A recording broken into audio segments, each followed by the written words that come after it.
শুভ সকাল বন্ধুরা, তোমরা যে যেখানে আছো নিশ্চয়ই তোমরা সবাই খুব ভালো আছো। আমিও খুব ভালো আছি। রঙের দুনিয়া ব্লগ 38 তোমাদের প্রত্যেককে স্বাগতম জানাচ্ছি। এখন ঘড়িতে বাজে 7:45 আর এখন থেকে ব্লগটা স্টার্ট করছি। আশা করছি ব্লগটা তোমাদের ভালো লাগবে। এই দেখো, আমি চিড়ার পোলাও করার জন্য চিড়াটা ধুয়ে নিয়েছি। আমার বড় মেয়ে বললো, মা একটু চিড়ার পোলাও করো। এগুলো আমি কালকেই এনে রেখেছিলাম, মানে চিড়াটা এনে রেখেছিলাম। আর এগুলো সব ঘরেই ছিল, সমস্ত জিনিসগুলো ঘরেই ছিল। কারি পাতাটা আমি সকালে একজনের বাড়ি থেকে গিয়ে নিয়ে আসলাম। আমি একটু আলু কেটে নিয়েছি, বাদাম নিয়ে নিয়েছি, কিশমিশ নিয়ে নিয়েছি, কাঁচা লঙ্কা নিয়ে নিয়েছি, কারি পাতা, ঘি আর ছিল চিড়ে নিয়ে নিলাম। তোমরা কে কীভাবে করো আমি জানি না, কিন্তু আমি এইভাবে করি। আরও অনেক কিছু দিলে ভালো হয়, কিন্তু আমি এইগুলো দিয়েই করছি। আর তো গরমের মধ্যে না, মেয়ে কিন্তু কখনো বলে টলে না যে মা এটা দাও বা ওটা দাও। ওকে আমি যা দিই, রুটি দিই বা যে রুটির সাথে কোনো তরকারি দিয়ে দিলাম, ভাজা দিয়ে দিলাম, ওই দিয়ে খেয়ে নেয়, ওর কোনো নেই। আর এইদিকে আমার দেওরের জন্য আবার রুটি বানাচ্ছি। মানে সকাল হলে বলি না, সকাল হলে যদি মরণ আসে তখন তাকে বলতে হবে তাই তুমি এখন এসো না। মানে সকালবেলাটা খুবই ব্যস্ত থাকি এই টাইমটা। তারপর দিকে আলু ভাজা করে নিয়েছিলাম, আলুটা ভেজে আমি তুলে নিয়েছিলাম। ওটার মধ্যে খানিকটা তেল ছিল, সে তেলের মধ্যেই না আমি ঘিটা দিয়ে দিয়েছি। ওটার মধ্যে দেখো কারি পাতাগুলো দিয়ে দিলাম। কারি পাতাটা না দিলে না ভালো লাগবে না। এই দেখো কারি পাতাটা আমি ভালো করে ভেজে নিচ্ছি আর কি, একটু ভাজা ভাজা করে নিচ্ছি, নেড়ে নিচ্ছি। ভাজা হয়ে গেছে, মোটামুটি ভাজাটা আমার হয়ে গেছে। তার মধ্যে না আমি কিশমিশটা দিয়ে দিচ্ছি। কিশমিশটা দিয়ে সমস্ত একসাথে আর কি নেড়ে চেড়ে নেবো। সব এক এক কিশমিশ, বাদাম সব একসাথে নিয়ে নিয়েছি, একসাথে দিয়েও দিয়েছি। দেখো কারি পাতাটা কিন্তু লাল লাল হয়ে গেছে ভাজাটা। আর আমি সব কিছু দিয়ে দিলাম, দিয়ে এবার ভাজাও আমার মোটামুটি ভাজাও হয়ে গেছে। দেখো পুরো ভেজেও নিয়েছি। এবার ভেজে রাখা আলুটাও দিয়ে দিলাম। এইবার আমি ধুয়ে রাখা চিড়েটাও দিয়ে দিলাম। চিড়েটা কিন্তু যেটা মোটা চিড়া ওটা নিয়ে এসেছি, পাতলা আনলে তো হবে না, যেহেতু চিড়ার পোলাও করছি। চিড়ের পোলাওর মধ্যে মোটা চিড়াটাই লাগবে। তা যাই হোক, আমার চিড়াটা মনে হচ্ছিলো দলা দলা, আদৌ কিন্তু না। তারপরে আমি 1 চামচ চিনি দিয়ে দিলাম, একটু নুন দিয়ে দিলাম। সমস্ত চিনিটা মানে আরেকটু লাগবে, একটু মিষ্টি মিষ্টি স্বাদ না হলে চিড়ার পোলাওটা না ভালো লাগে না। তারপর দেখো সমস্ত জিনিসপত্র দিয়ে সবই তো আমি দিয়ে দিয়েছি। দিয়ে আমি সব একদম নেড়ে চেড়ে নিচ্ছি, মানে সব চিড়ের সাথে মিশিয়ে নিচ্ছি। সব তলায় যাচ্ছিলো, সব আমি নেড়ে চেড়ে খুন্তিটা দিয়ে ভালো করে নেড়ে চেড়ে নিয়েছি। তারপর আমি একটা ম্যাগি মশলা দিয়ে দিচ্ছি। বলে না, যত গুড় তত মিঠে, যত জিনিস দেবে তত টেস্ট হবে, খেতে তত ভালো লাগবে। তাই ম্যাগি মশলাটা দিয়ে আমি ভালো করে নেড়ে নিচ্ছি। আমার চিড়ের পোলাওটা মানে হয়ে গেছে আর কি মশলাটা দিয়ে। আর এটা তো গরমই আছে, ভালো করে একটু নেড়ে চেড়ে মানে একটুখানি করে জাল দিয়ে নেব, তাইলে আমি নামিয়ে ফেলতে পারবো। কারণ আমার চিড়ের পোলাওটা হয়ে গেছে, মেয়ে নিয়ে যাবে, মেয়ে টিফিনে লাঞ্চে খাবে। সেই জন্য মেয়ে খেয়ে যায় কোনো দিন এক দিন এক একটা, কোনো দিন দই মুড়ি খেয়ে যায়, কখনো চা বিস্কুট খেয়ে যায়। সকালবেলাটা আগে ভাত খেয়ে যেত, এখন আর ভাত খেয়ে যায় না।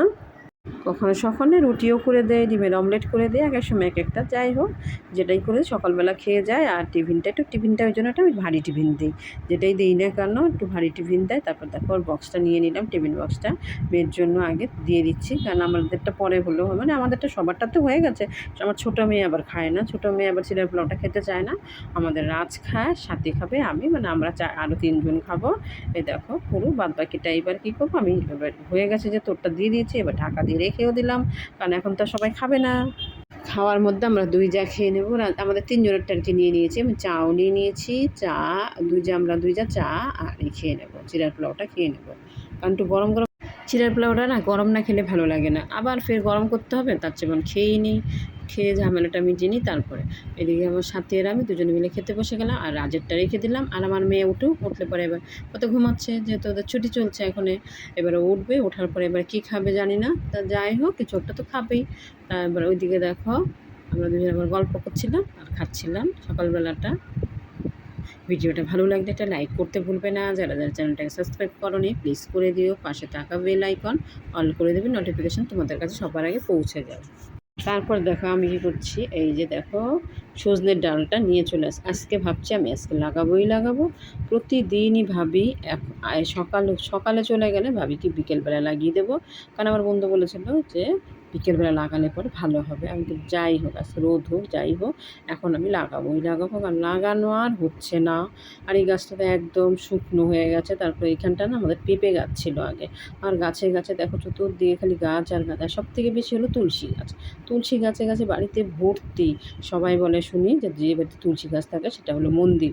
আর এটা তো অনেকটাই মোটা না গাছটা, জানি না আদৌ বাঁচবে কি না। ভগবানের নাম নিয়ে তো বসাচ্ছি, দেখি ভগবান কী করে।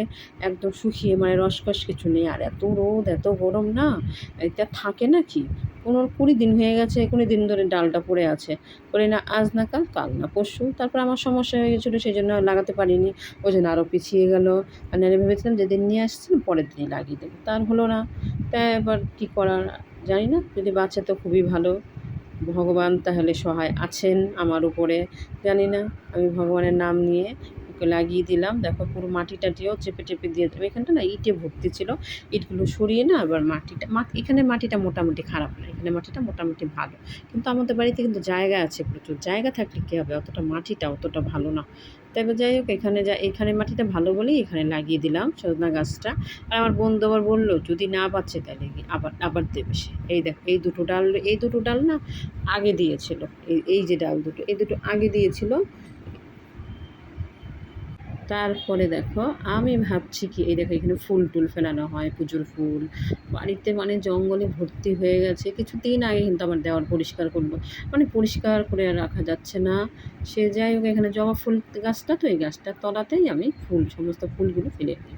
আর এই দেখো ওইদিকে ডালটা লাগিয়ে দিয়েছি, এই দিকে আবার আমি লাগাবো হলো গিয়ে ওইদিকে আরও দুটো ডাল, টোটাল 3টে ডাল। আমি দুটো নিয়ে এসেছিলাম আর ও আবার একটা দিয়ে গেছে। এইবার না এমন শুকনো হয়ে গেছে, মানে জ্বালানি হয়ে গেছে। এবার জানি না কি হবে, বাঁচবে কি না।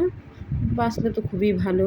শুকনো জ্বালানির দিয়ে মানে একদম শুকনো, মানে কাঠ শুকনো, এত রোদ এত গরম না, ওতে আর কিছু থাকে, কিছুই থাকে না, একদম সরু দেখো। মানে তাও আমি যাই কপ সমান করে কেটে নিলাম, কেটে নিয়ে এইবার তো ওইদিকে দুটো লাগিয়ে দিই, যেখানটা জল পড়ে ওখানে একটা লাগাবো। আর এই যে দিকে দেখা যাচ্ছে জবা ফুল গাছ দেখতে পাচ্ছ তোমরা, এই জবা ফুলের গাছের এখানে লাগাবো একটা, এই মোটাটা ওখানে লাগিয়ে দেবো। আর এই দেখো ওইদিকে আমি চলে গেলাম। আর যেহেতু ভিডিওটা আমি একাই করছিলাম, দূরে আমি স্ট্যান্ডের ফোনটাকে করে রেখেছিলাম, কারণ আমাকে ভিডিও করে দেওয়ার মতন কেউ ছিল না বলতে আমার মেয়ে ঘুমাচ্ছে, বড় মেয়ে বেরিয়ে আছে, এবার ভিডিওটা কে করে দেবে। তো এবার সে যাই হোক, আমি তারপরে দূর থেকে স্ট্যান্ডের মধ্যে বসিয়ে দিয়ে তারপর এখানে দেখো মাটি খুঁড়ে নিচ্ছি। মাটি খুঁড়ে দেখে এখানটা কতটা মানে বলেছে একটু বেশি গভীর করে মাটিটাকে খুঁড়ে নিয়ে তারপরে আর কি লাগাতে ডালটা। কিন্তু আমার না ভালো লাগছে না, ইচ্ছে করছে না, যে যদি না বাঁচে জানি না। ভগবানের নাম নিয়ে ভয় করছি। ভগবান চাইলে তো সবই হয়, ভগবান চাইলে মরা গাছে ফুল ফোটে। এবার ভগবান যদি চায় অবশ্যই বাঁচবে, জানি না কী হবে। তো কেমন একটা লাগছে, তা যাই হোক। তবু দুমোনা করে দেখো গাছের ডালটা আমি মাটিটাকে খুঁড়ে পুরো আমি ওখানটাকে করে নিচ্ছি। মনে হচ্ছে যে আরও গভীর হলে মনে ভালো হতো, কিন্তু অনেকটাই তো আমি চেপে মানে করে মাটি তুলে করে দাম, যাই দিয়ে আর আমি আর পারছি না। তবে যাই হোক, ওখানে মাটি দিয়ে যে মাটিটাকে আমি উঠিয়েছিলাম, সেই মাটিটাকে আমি আবার এই দেখো চেপে এদিক দিয়ে এইদিকে ওইদিকে চতুর্দিকে যে মাটিগুলো ছিল সেগুলোকে আমি এদিক দিয়ে করে মাটিগুলো আবার চেপে ওইখানটা দিয়ে দিচ্ছি। কারণ একটু মাটি না হলে তো ভালো হবে না, যতই হোক গাছের গোড়ার মধ্যে একটু মাটি থাকা চাই। মাটিগুলো না দিলে কি আর ভালো হয় গাছ। তারপর ওই দিকটা তো হয়ে গেল, এটা দেওয়া হয়ে গেছে। এইবার বাকি রয়েছে এই দিকে একটা হয়ে গেল, ওই দিকে আর একটা হয়ে গেল, দুদিকে দুটো দোকানা হয়ে গেল। এবার 3 নাম্বার ডালটা এবার কোথায় লাগাবো আমি খুঁজে দেখছিলাম যে কোন দিকটা লাগালে পরে ভালো হয়। কিন্তু এইদিকে একটা হয়ে গেল, এটা দেখো মানে কেমন মানে একটা মোটা ইয়ের মতন এই দিক এরমই হয়ে আছে আর কি। তো যাই হোক, এই দিকটা পিছন না ঠিক, মানে এইখানটা আর কি। এই যে দেখো, এই যে এটা তোমাদের সাথে শেয়ার করিনি, এখানটা জল দেয়, ঠাকুরের বাসনটা কিন্তু প্রতিদিন আমি এখানেই মাজি। আর এইদিকে দেখতে পাচ্ছ পদ্ম ফুলের গাছটা, এটাও কিন্তু একদম শুকনো ছিল, বাঁচার কথা ছিল না, কিন্তু বেঁচে গেছে। ভগবান চেয়েছে তাই, বলি না, ভগবান চাইলে মরা গাছেও ফুল ফোটা। তারপর দেখো সকালবেলায় একটু পরেই, মানে আমি ঘরে যাওয়া 10-15 মিনিট পরেই ভাই এসছে। ভাই বলতে কি আমাদের নাতনি, মানে ভাসুরের মেয়ের ঘরের মেয়ে। ও আবার আমাদের এখানে রবীন্দ্র জয়ন্তী উপলক্ষে ফাংশন হবে না, ওখানে ও দুটো নাচ করবে, তো ও নাচেরই ও নাচ শেখে, ও নাচ করবে বলে রিহার্সেল হচ্ছে।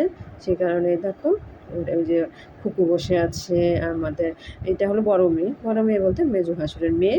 ও এসছে, ও সময় পায় না খুব একটা পড়াশোনা নিয়ে, নাচ নিয়ে, ড্রয়িং নিয়ে, মানে এতটাই ব্যস্ত থাকে, বেড়াতে আসতে পারে না, সময় পায় না, খুব একটা আসা হয় না। তারপরে এখানে ফাংশনের জন্য এসেছে। তা যাই হোক, ও আবার নাচটাকে করছিল, আমাদেরকে দেখাচ্ছিল। আমি আবার রান্নাঘর থেকে দেখছিলাম নাচটা। আর খুকু এখানে বসে আছে, খুকু বসে দেখছিল। ও কিন্তু খুব সুন্দর নাচ করে, আমি নাচটা দিয়েছি। ও যারা যারা আমার ভিডিও ব্লগে না মানে শর্টে দিয়েছে, ওর নাচটা দিয়েছি শর্টের মধ্যে, শর্ট ভিডিওতে নাচ আছে, দুটো নাচ করেছে, দুটো নাচই শর্টে দিয়েছি আমি। মানে ওটা আমার আগে দেওয়া হয়ে গেছে, আর এটা আমি ব্লগে যাচ্ছে পরে, কারণ এখনও ব্লগে যায়নি, ব্লগে পরে যাচ্ছে। খুব সুন্দর নাচ করছিল, খুব ভালো লাগছিল। তারপর দেখে যে আমার মেয়ে আর ওই যে পাশের বাড়ি একজন এসেছে, ওরা দুজন প্রতিদিন রিহার্সাল করে, রিহার্সালে ঘুরছিল ওরা, কারণ নাচ তো আছে কালকেই, সেই জন্য ওরা একটা রিহার্সালটা করে নিচ্ছে। দেখো